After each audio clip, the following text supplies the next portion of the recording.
Hey guys, welcome to EduCam channel. In this video lecture, we are going to continue the solution topic. The subtopic we are going to discuss, first one is vapor pressure. Next, we'll discuss the Raoult's law.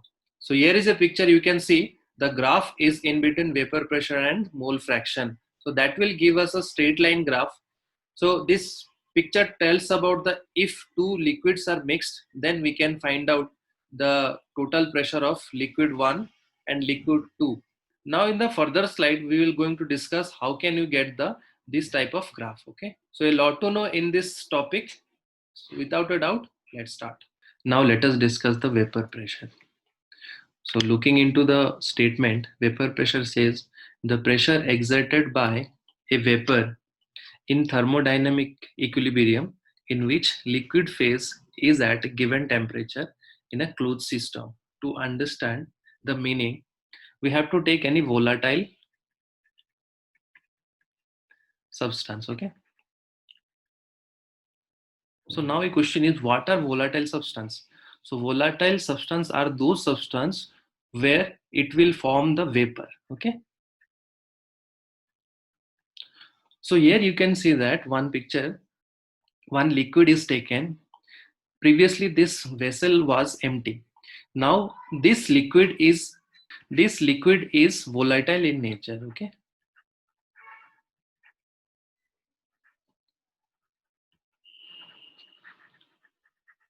so as I said that if this liquid is volatile, that means this liquid will produce vapor. So what will happen, the surface molecule is going to escape and they will randomly move in the free surface. Okay, so these are nothing but your vapors. So after some time, what will happen, the condensation will start.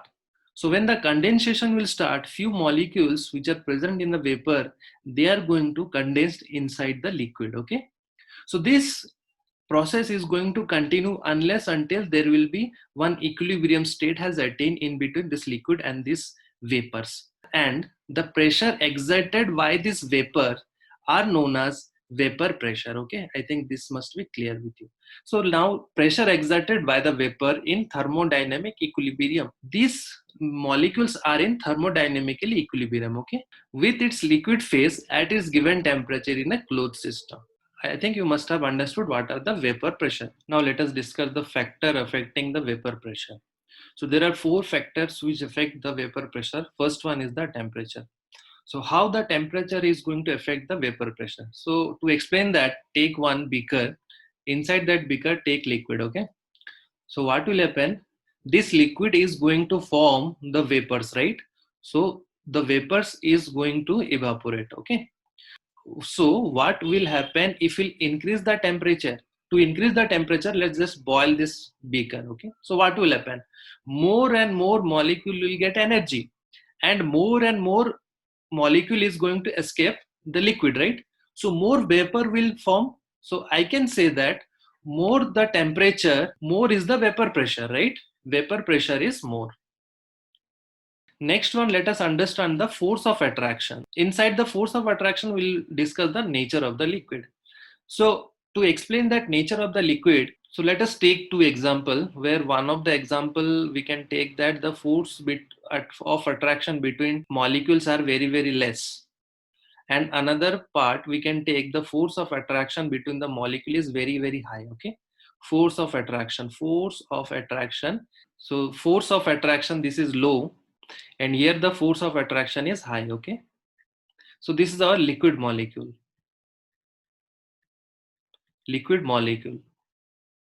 Now a bigger question is, in which case the more and more vapor will form if we'll put both the cases in the liquid? Obviously this low case, right, where the force of attraction is low. If the force of attraction is low, I can say that this molecule can easily convert it to vapor, and that will leads to more vapor pressure. So that's why if the force of attraction is low, I'm writing here, force of attraction is low, then vapor pressure is high. Next point is the boiling point. So how a boiling point is going to affect? So if the boiling point is low, then vapor pressure is high. How can you understand? You take the example of acetone. So acetone, the boiling point is 56 degrees centigrade. Whereas if you take the water, so water is 100 degree, right? So I can clearly say that boiling point is low, then the vapor pressure is high. Purity of the liquid, we can say that pure form of liquid will have more vapor than pure form of liquid has higher boiling point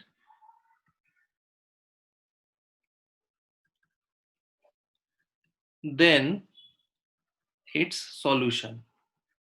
So how can you explain this one? So see, I have taken two beaker where one of the form, the pure liquid is there. This one is the pure form. And here the solution, okay? The solution of that liquid. So you can see in the pure form of the liquid, the gas molecule can easily escape the surface, right? Whereas in the solution form, if solutes are there, let's suppose these are the solutes, okay? So these are the solutes. So the solute is going to block the escape. So that's why the pure form is more than liquid is more than the its solution form. So next we'll discuss about the Raoult's law. Statement says for a volatile liquid, the partial vapor pressure of each component in the solution is directly proportional to the mole fraction.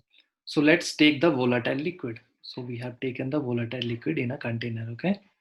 So in this volatile liquid, molecules are present. So what will happen? This molecule is going to generate the partial pressure, right? So these are the vapor, okay? So the law says that the partial vapor pressure, so I'm writing here vapor pressure as P, directly proportional to the mole fraction X, okay? So partial pressure is equal to P naught into X. So what is this P naught? P naught is the partial pressure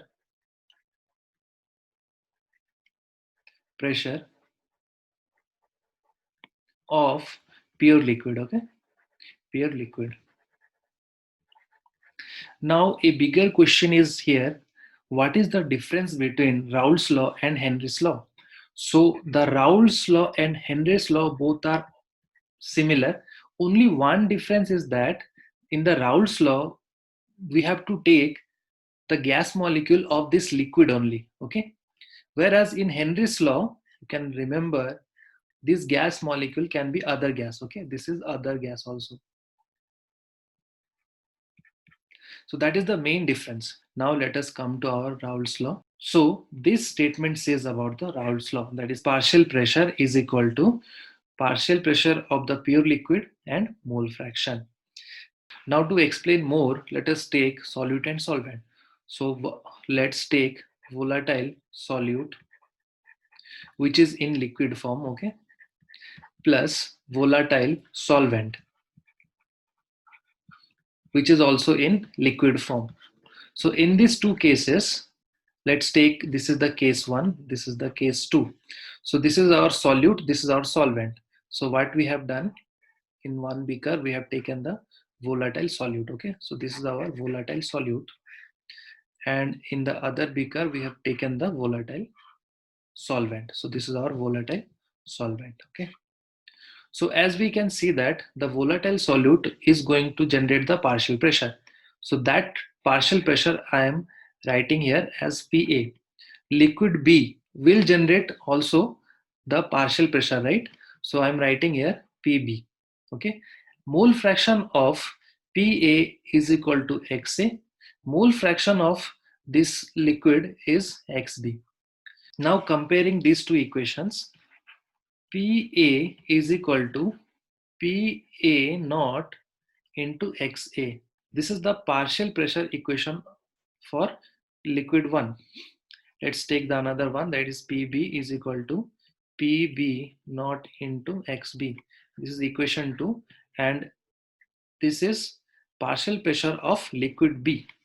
Now we are going to mix liquid 1 and liquid B. So if you'll add liquid 1 and liquid B, so obviously I can clearly see that in the final solution, liquid 1 is present as well as liquid 2 molecules are also present. Okay, here is also liquid 2 molecules are also present. So in this case, PA is also present as well as PB also present. And in the mole fraction XA, here I can see this is XA and is also XB. So this is the total solution part, okay? Total solution part. Now I can clearly say that total pressure PT is equal to PA plus PB, right? This is the total pressure. Now, as we already know that XA plus XB is equal to 1. So what I'm doing, I'm just writing the total pressure. So PT, total pressure is equal to PA plus PB. So I'm just changing into this form. So this is PA naught XA plus PB naught XB. So replacing XA as 1 minus XB, right? I am replacing XA with 1 minus XB. So this will be PA 1 minus XB plus PB naught into XB. So what I'm writing is, so if you'll solve this equation, what we'll get? PA naught plus PB naught minus PA naught whole into XB. So this is our PT. Okay, you can get the other equation by putting the XB in this form. Okay, so this equation is a linear equation in the form of y is equal to mx plus c. So in the next slide we are going to learn about the graph. Okay, so let us now try to draw the graph between PA PB versus XA and XB. Okay, so let us now write all the equation that we have used. So first equation is PA is equal to PA naught into XA. Second equation, PB is equal to PB naught into XB. And the third equation that we have derived, PT, total pressure is equal to PA naught plus PB naught minus PA naught whole into XB. So in this case, you can see this is y is equal to C plus mx. Okay. Now the total pressure represent one straight line graph. So let us just try to draw the graph. Let us take y-axis where the pressure is there. So this is our partial pressure. Let us take this is PA, and in this point this is our XP. Okay. So what I'm doing is this point is XA is equal to 0. Maximum value of XA, that is XA is equal to 1. Okay. Mole fraction cannot be exceed more than 1. So just using this first equation, let us just try to draw the graph. So when XA is equal to 0, I can clearly see that PA is equal to 0. That means this point, right? And when XA is equal to 1, so I can see that PA is equal to PA naught. So let us just draw the point of PA naught. So I'm drawing here, this is the PA naught. Okay, so PA naught. So from here to join the point PA. Okay, so this is also one pressure graph. So let us just take this graph as PB. Okay, so this is y-axis in the form of PB. So this is also a pressure only. Okay, now we have to draw the graph of second equation, that is PB is equal to PB naught into XB. So that can be drawn by putting here XB. So XB put here is equal to 0 and here XB is equal to 1. So I'm drawing two graphs in one equation. For drawing the graph of second equation, this is y-axis and this is the x-axis. Okay. So now if XB is equal to 0, I can clearly see that PB is equal to 0. So this point. Okay. Again, same against another case, if XB is equal to 1, I can say that PB is equal to PB naught. So there is another point, try to draw this point is PB naught. Okay. So now we got two graph. So one is straight line, this is PA naught, another is PB naught. Now, as we have already told you, PT is equal to PA naught plus PB minus PA. So in this case, this should be the slope, right? So slope, or M, I'm writing slope, is equal to PB naught minus PA naught. So this is equal to y is equal to mx plus c. So let us just try to draw the graph. So PT is equal to PA plus PB. If you can remember, PT is equal to PA plus PB, right? So what is the graph of total pressure? The total pressure graph is, so this is the graph of the total pressure.